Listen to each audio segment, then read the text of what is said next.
Pessoal, boa noite. Boa noite a todos, a todas aí que estão nos assistindo nas suas casas, nessa noite de sexta-feira fria, em que nós mais uma vez iremos abordar assuntos que estão contidos no Evangelho segundo o Espiritismo.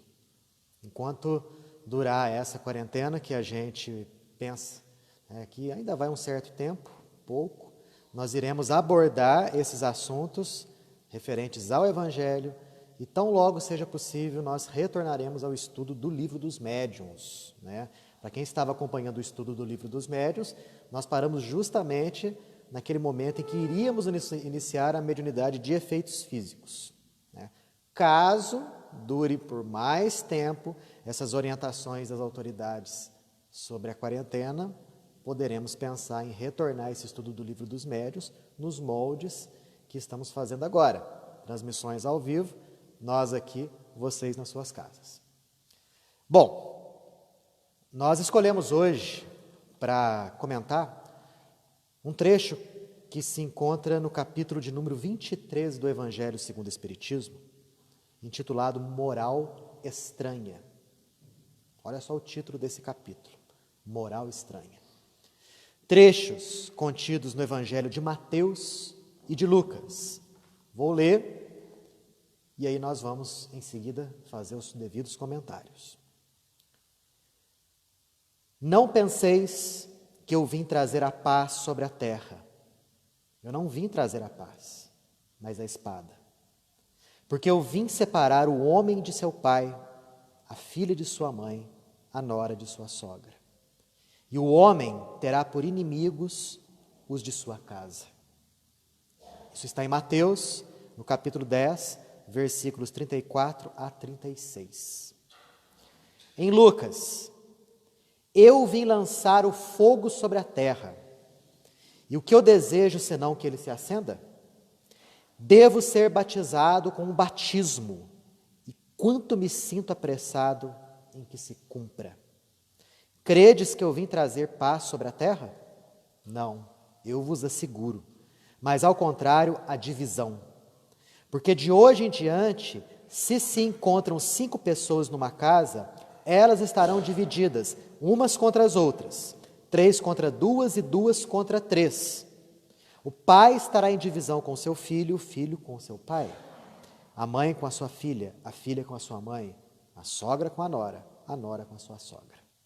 Isso está em Lucas, capítulo 12, versículos 49 até 53. Quando nós lemos passagens como essa, que muito apropriadamente se encontram nesse capítulo Moral Estranha, nós nos assustamos e até mesmo nos questionamos.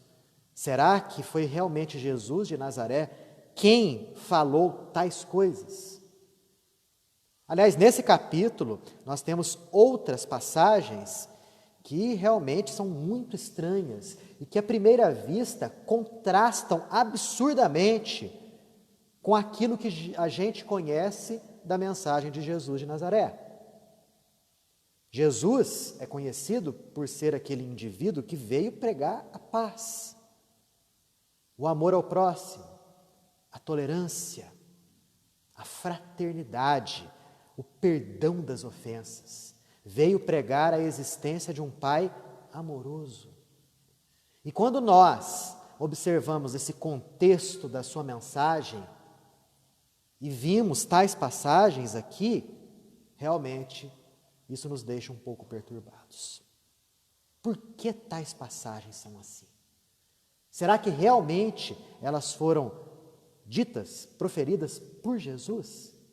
Será que não existe algum engano aqui? Ou será que realmente foi ele quem falou tais coisas? Vamos proceder a uma análise, portanto, a fim de que possamos entender o contexto e trazer uma possível explicação para essas passagens aparentemente anômalas. De início, é importante ressaltarmos um aspecto importantíssimo: a língua que Jesus falava. Jesus falava em aramaico, principalmente, e em hebraico também.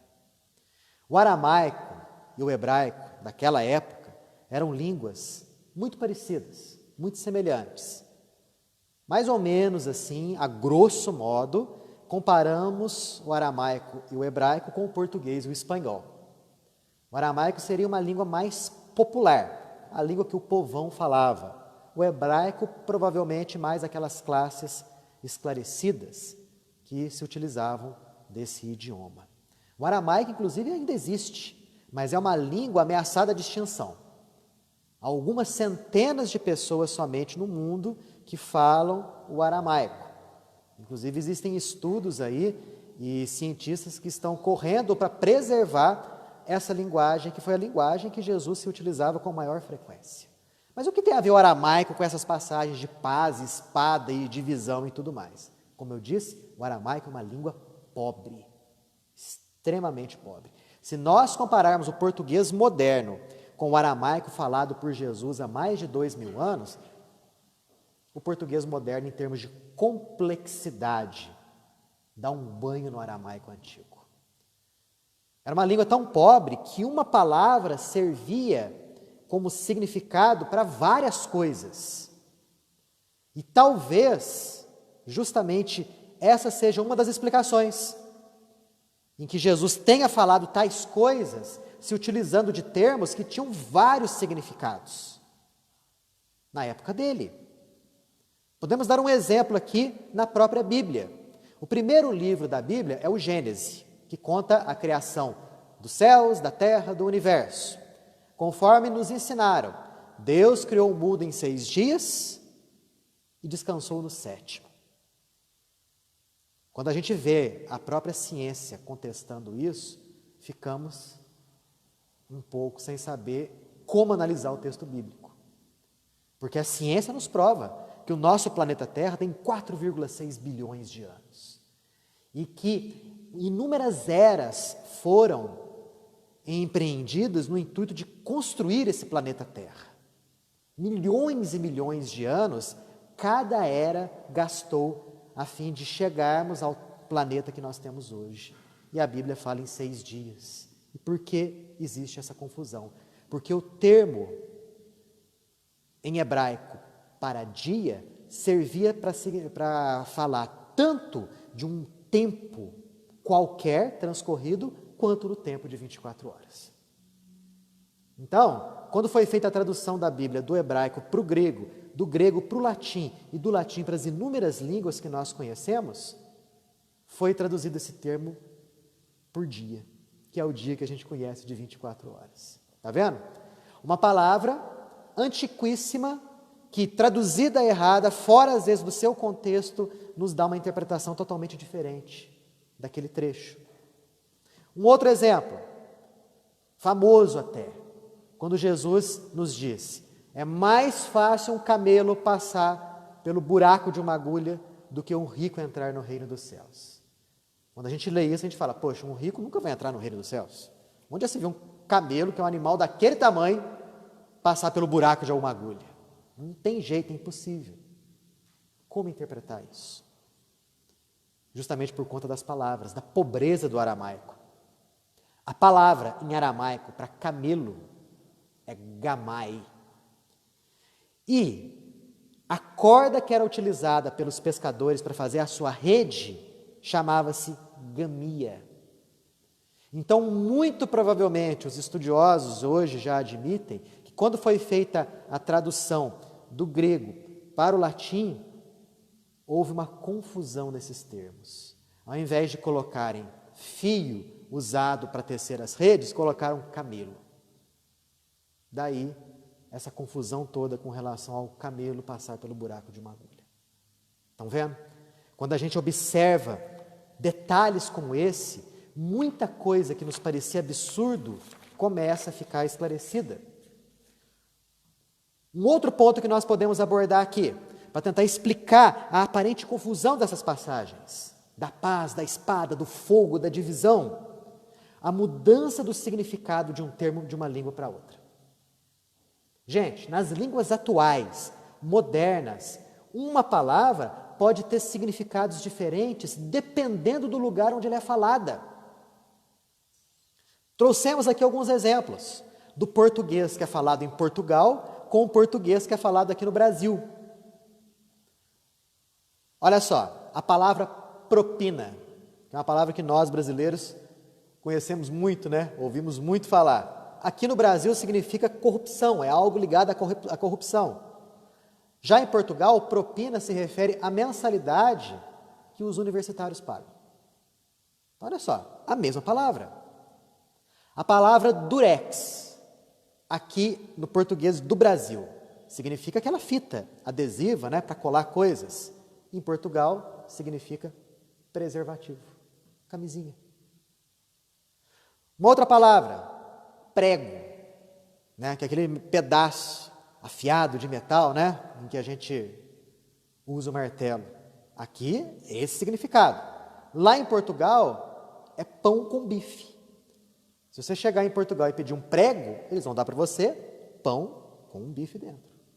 Então, olha só, línguas modernas, complexas, já existe diferença de significados para o mesmo termo, dependendo do local onde ele é falado. Imaginemos o aramaico de 2000 anos atrás, o significado dessas palavras todas nos dias de hoje. Sem contar que com o tempo as palavras perdem o seu significado original. Em muitas, na época de Jesus, tinham significado. Depois, com o passar das gerações, dos séculos, dos milênios, aquela palavra perde o significado como um todo. Deixa de ter sentido. As próprias traduções serviram bastante para gerar inúmeras confusões, podendo justificar a aparente contradição da paz, da espada, do fogo, das divisões. Só para termos uma ideia, os evangelhos foram escritos em grego. Alguns falam que o evangelho de Mateus foi escrito em aramaico. Tudo bem. Porém, esse grego, que era o inglês da época, era uma língua que alcançava diversas regiões do mundo conhecido ocidental. Foi traduzido para o latim. Isso no século V depois de Cristo, por São Jerônimo.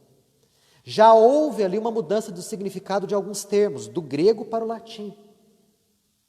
E do latim foi passado para as inúmeras línguas que existem nos dias de hoje.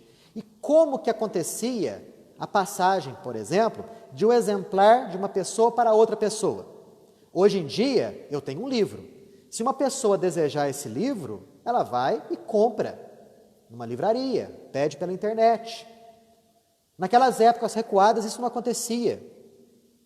Se eu quisesse ter um livro, um texto, tinha que apelar para os monges copistas, que eram aqueles indivíduos que ficavam reclusos e que copiavam à mão um texto. Agora imagina se um monge, por distração, por lapso, escrevesse uma palavra errada, ou esquecesse de copiar algum trecho, o erro se perpetuava. Então podemos imaginar, nesses séculos todos, quantos erros foram cometidos por conta de cópias mal feitas. Isso sem contarmos a questão das adulterações, que muitos indivíduos de propósito fizeram para justificar seus artigos de fé, inserindo trechos no texto original, suprimindo do texto original trechos que não convinha existir ali, colocando palavras para mudar o significado. Nossa, isso aconteceu, isso é terrível. É, mas aconteceu. Temos vários exemplos, e um deles é do próprio Espírito Santo. O termo Espírito Santo, na Bíblia do Antigo Testamento, aparece somente 3 vezes. E não serve para designar a terceira pessoa da Santíssima Trindade, de modo algum. No judaísmo, Deus é um só, não é 3 em 1. Essas 3 passagens do termo Espírito Santo no Antigo Testamento servem para designar aquelas pessoas que se destacavam em termos espirituais, por algum motivo. Aquelas pessoas que estavam vinculadas ao pensamento de Deus, aqueles grandes profetas. O profeta Daniel, lá no Antigo Testamento, é chamado como tendo ou como sendo um homem com Espírito Santo ou de Espírito Santo. Agora, no Novo Testamento, nós não observamos nos textos mais antigos o termo Espírito Santo. Ele foi introduzido posteriormente, de propósito, justamente para que pudesse justificar o dogma da Santíssima Trindade. Por que eu estou me alongando nisso daí? Para que nós tenhamos total consciência de que nem sempre aquilo que consta nos chamados textos sagrados correspondem exatamente à verdade, ou aquilo que é atribuído a Jesus de Nazaré. Quando a gente começa a raciocinar nesses termos, a pensar nesse sentido, caímos numa certa dúvida geral, né? Poxa, então como saber se aquilo que é atribuído a Jesus realmente foi ele que falou? Ou se não houve alguma adulteração, algum erro de monge copista, alguma palavra que na época significava alguma coisa e hoje não? Como a gente pode diferenciar uma coisa da outra? Gente, não é tão difícil assim não. O pilar central da doutrina de Jesus é o amor.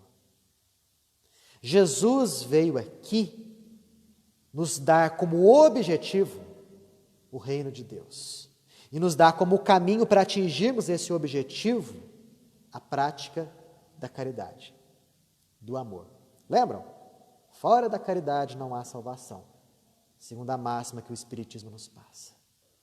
Então, todo trecho que é atribuído a Jesus, todas as palavras, todas as parábolas, todas as passagens, nós devemos passar pelo crivo do amor.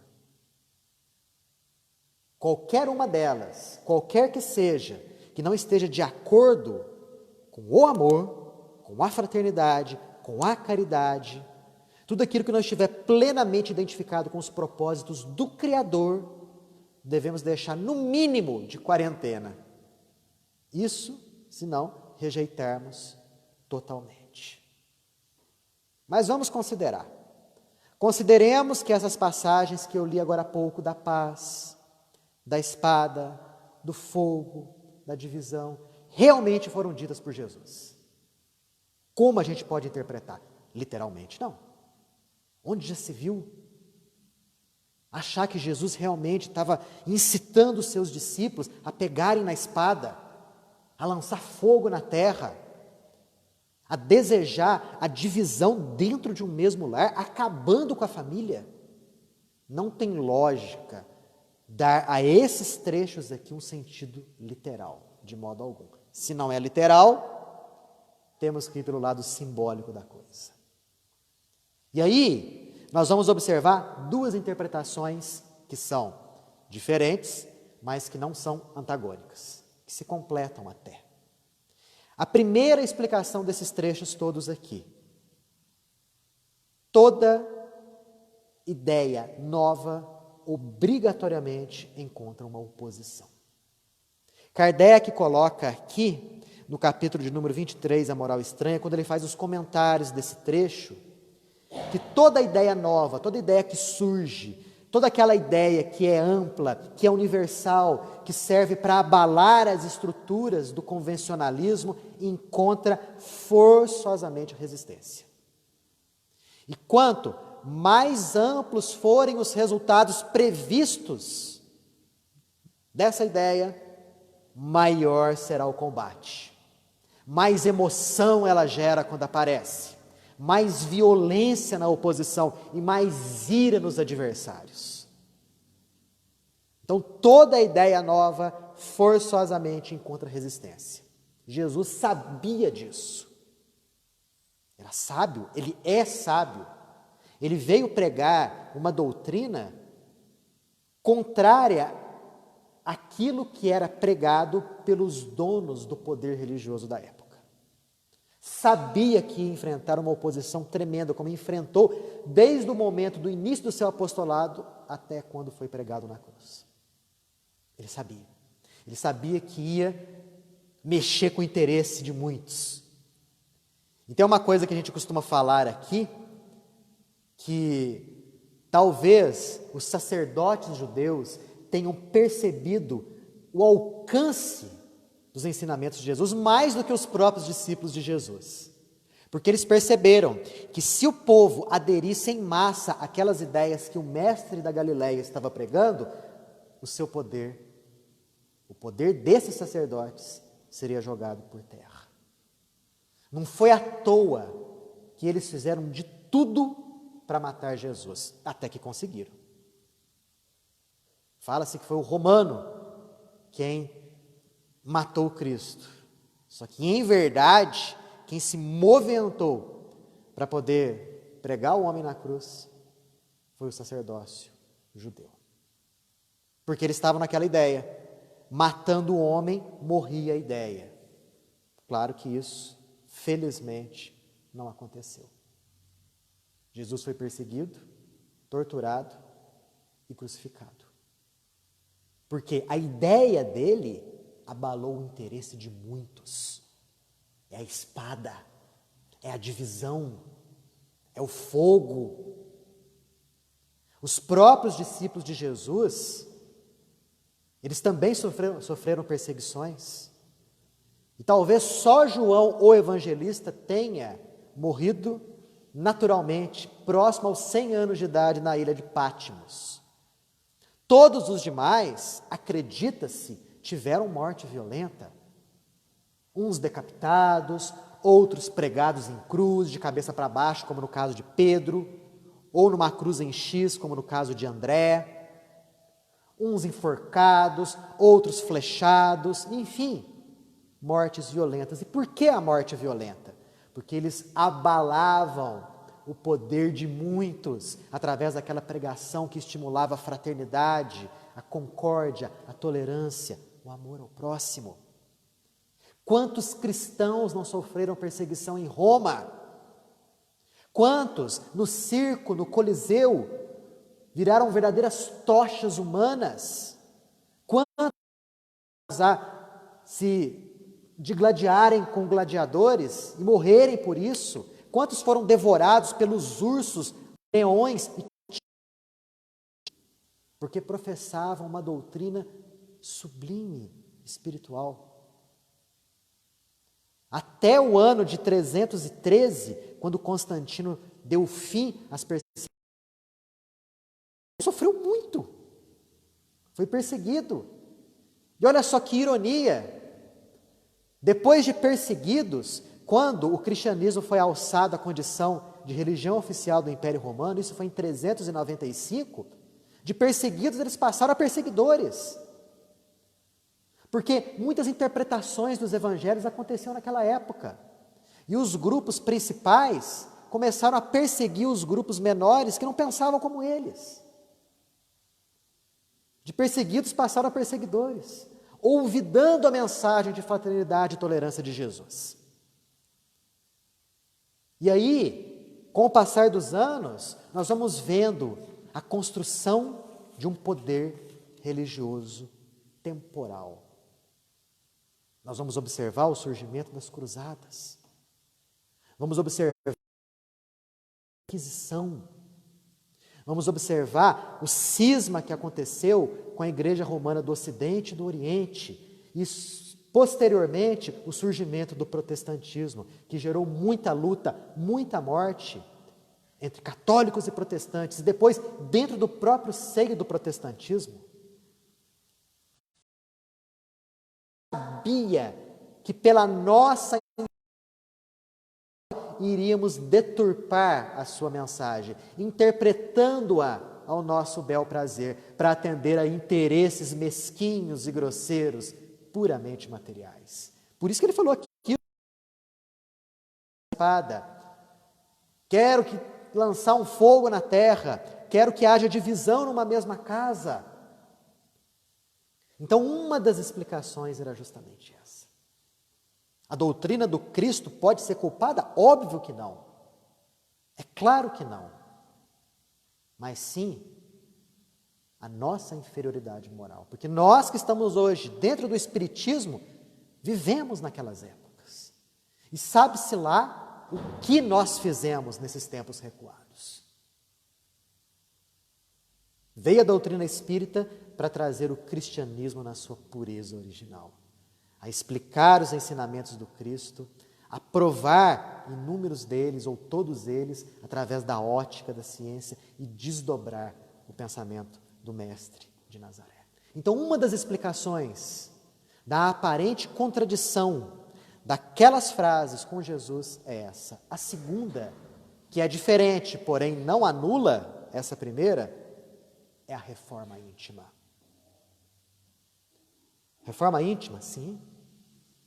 Qual que era a proposta de Jesus para nós? Por que ele veio aqui? A resposta clássica que nós recebemos desde quando pequenininhos é para nos salvar. Mas para nos salvar do quê? Do inferno? Do fogo eterno? Da destruição total? Claro que não. A proposta de Jesus é uma proposta de mudança na conduta das pessoas.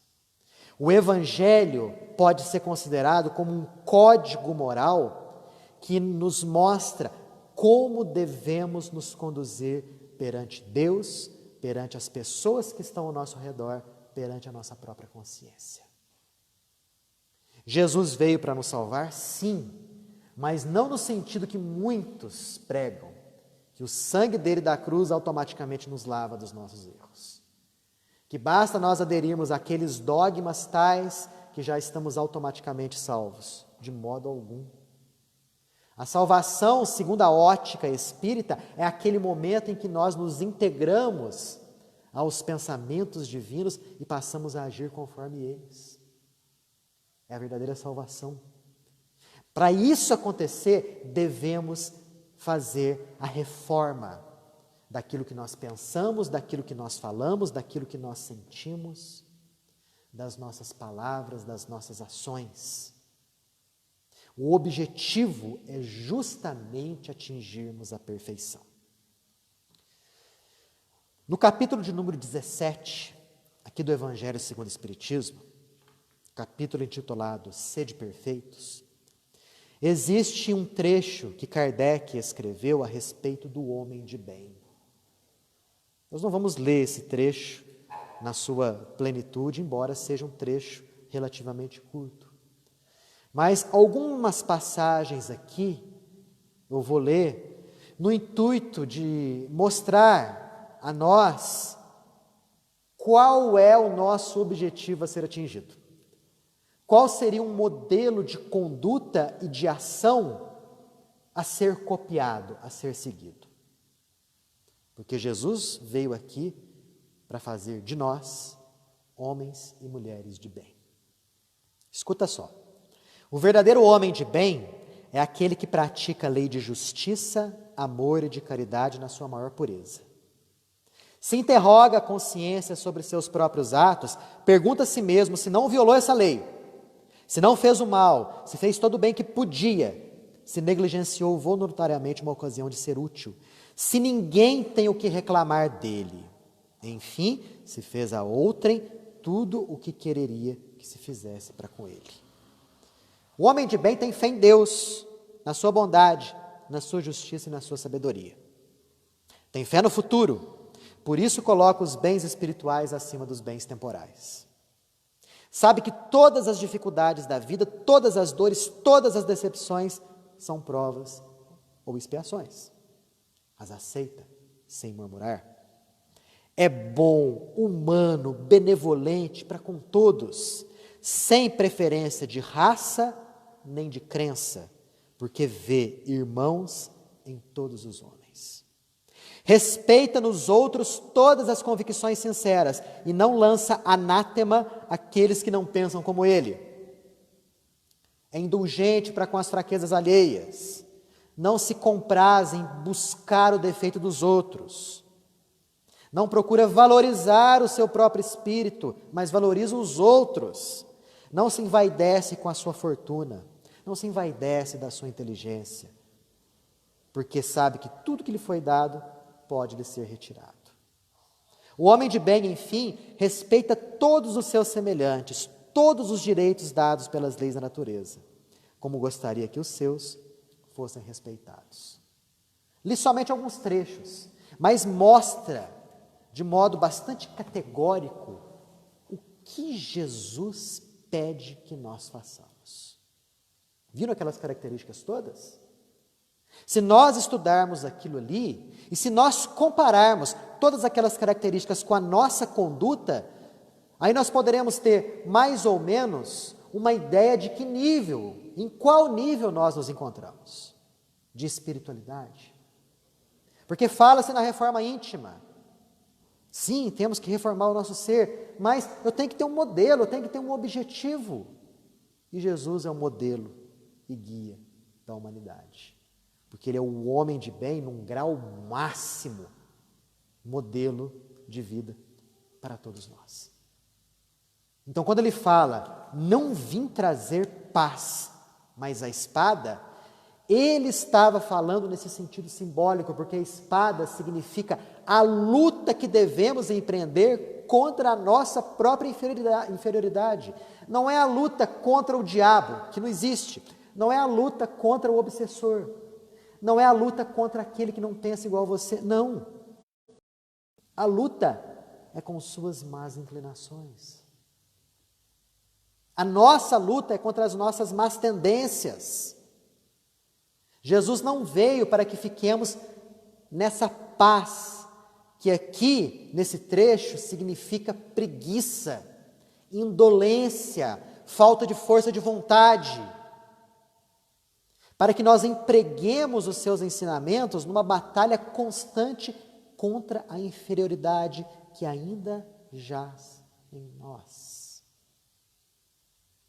E o fogo ali tem um simbolismo muito bonito, porque na antiguidade o fogo significava a purificação. E quando nós passarmos a empregar os ensinamentos do Mestre no âmago de nossas vidas, estaremos promovendo uma purificação no nosso ser. É o que o fogo simboliza. A queima de tudo aquilo que é negativo, de todos aqueles miasmas pesados, de toda aquela conduta negativa, a fim de que ressalte o homem novo que deve surgir em nós. Esse seria o objetivo a ser alcançado. Mas como fazer isso? De modo prático.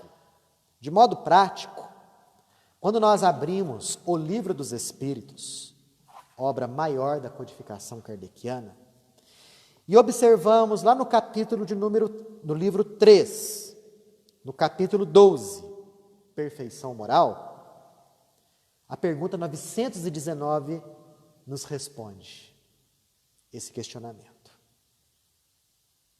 Qual é o meio prático e mais eficaz para se melhorar nessa vida e resistir aos arrastamentos do mal? Meio prático. A resposta é simples. Um sábio da antiguidade vos disse: conhece-te a ti mesmo.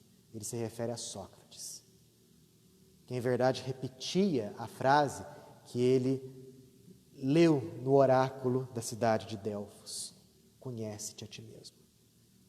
Então, o caminho para nós atingirmos a perfeição espiritual, o caminho para nós chegarmos a ter as atitudes de um homem de bem, passa obrigatoriamente pelo conhecimento de nós mesmos. E aí surge o questionamento: mas peraí, como é que eu vou fazer isso? Como é que eu vou me conhecer? É a continuação dessa pergunta. Compreendemos toda a sabedoria dessa máxima. Porém, a dificuldade está precisamente em conhecer a si mesmo. Como é que a gente faz isso? Qual o meio de nós conseguirmos isso daí? E aí vem a resposta fantástica de Santo Agostinho.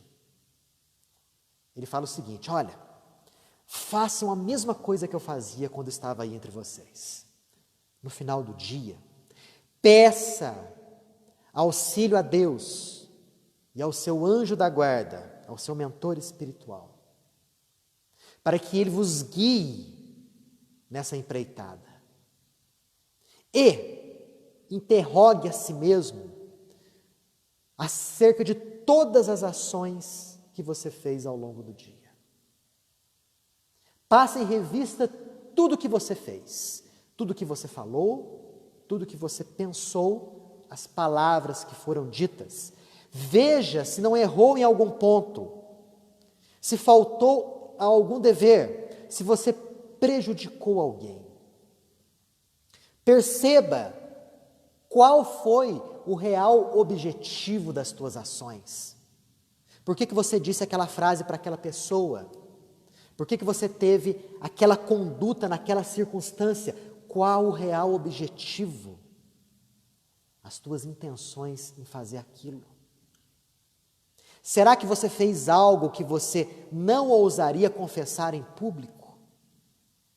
Ou será que você fez algo que censuraria em outra pessoa? E mais, se pergunte, se você voltasse hoje para o mundo espiritual, teria algo na sua conduta com que se envergonhar? Santo Agostinho fala, olha, faça perguntas diretas e seja bastante sincero nas respostas para consigo mesmo. Durará isso alguns minutos por dia, mas com isso você chegará a perceber e fará um balanço daquilo que é certo e daquilo que é errado na sua conduta, naquilo que você tem feito de maneira correta e que precisa ser melhorado, estimulado, aperfeiçoado, e aquilo que você ainda não faz de modo correto e que precisa ser extirpado, corrigido da tua personalidade. Somente assim atingiremos o conhecimento de nós mesmos, mas é um conhecimento sincero, que vai nos mostrar o que precisa ser reformado em nós. Porque isso é reforma. Quando nós falamos que vamos reformar uma casa, o que significa a reforma de uma casa?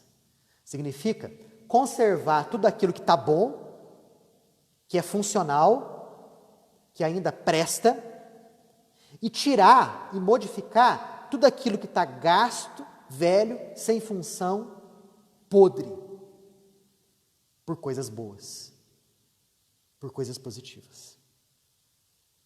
Então, quando nós reformamos um ambiente, isso daí nos mostra como deve ser feita a reforma em nós. Aperfeiçoar tudo aquilo que já existe de bom, porque nós temos coisa boa na nossa conduta. Podemos melhorar e devemos melhorar. Mas tem muita coisa ainda que nós carregamos de negativo e que vem de muitos séculos conosco. A luta é muito grande. Imagina você que tem determinado tipo de vício de conduta e pense que esse vício de conduta talvez você traga ele desde muitos séculos, de muitas vivências, de muitas encarnações. Você está trazendo aquele vício de conduta contigo. Aí de repente você percebe que ele é ruim, que ele te prejudica. Cai a ficha. A consciência clareia. Puxa, não posso fazer mais isso. Imaginemos a violência que temos que fazer contra nós mesmos, a violência no bom sentido, a fim de mudarmos aquela nossa conduta. Ao invés de fazer o mal, fazer o bem. Uma verdadeira luta. Nesse trabalho nosso de purificação interior que o fogo simboliza. Então, nessas perguntas todas de Santo Agostinho, está a chave para o nosso autoconhecimento. Mas aí alguns perguntam, poxa, mas o orgulho em nós é muito grande ainda. O indivíduo que é sovina, ele nunca vai admitir que ele é sovina. Ele vai falar que ele é precavido. O sujeito que é orgulhoso, ele nunca vai dar o braço a torcer que é orgulhoso. Ele vai falar que ele tem amor próprio. E aí? Se ele fizer essa revista da sua consciência, esse indivíduo não vai conhecer a si mesmo. Verdade. Mas aí Santo Agostinho dá um truque para nós. Imagine que a outra pessoa está fazendo o que você faz. Como que você qualifica a ação daquela pessoa? Projete-se no outro. Você censura aquilo que a pessoa está fazendo? Então a censura cabe também a você. E é um processo complicado. É um processo doloroso. Mas é um processo necessário para que nós atinjamos a perfeição espiritual. É importantíssimo que nós sacrifiquemos dessa forma o nosso tempo em prol de algo maior. Porque o Espiritismo veio nos trazer um conhecimento muito nítido do mundo espiritual, do futuro, do porvir. E nos fala que as atitudes de agora geram consequências para esse futuro. Portanto, devemos sacrificar tudo aquilo que é de negativo, deixando aqui na terra, em prol de uma libertação espiritual, que é uma certeza de acontecer mais para frente. A doutrina é fantástica, porque antes dela nos falava, olha, você tem que ser bom para atingir o céu. Mas era um negócio muito vago, que jeito que é esse céu? E como que eu tenho que ser bom? Por que que eu tenho que ser bom? E por conta dessas dúvidas todas, a gente se apegava naquilo que é concreto. Apegávamos na matéria, esquecemos o espírito. A doutrina vem nos provar a existência da realidade espiritual. E nos provar que vale a pena nós investirmos o nosso tempo e as nossas forças para nos lapidarmos. E nesse processo de lapidação constante, atingirmos uma evolução que nos garantirá paz, equilíbrio, sabedoria. Que Deus, portanto, nos dê a coragem necessária para chegarmos a desenvolver esse tipo de atitude. Para que passemos a ser aquele indivíduo que cresce espiritualmente. Aquela pessoa que se esforça para ser um indivíduo honesto dentro da sociedade. Aquela pessoa boa dentro do ambiente familiar. Aquele trabalhador sincero e correto dentro do seu emprego. Aquele chefe sensato e justo na coordenação de vários empregados. Aquele político que emprega o poder temporário que lhe é concedido para o bem geral.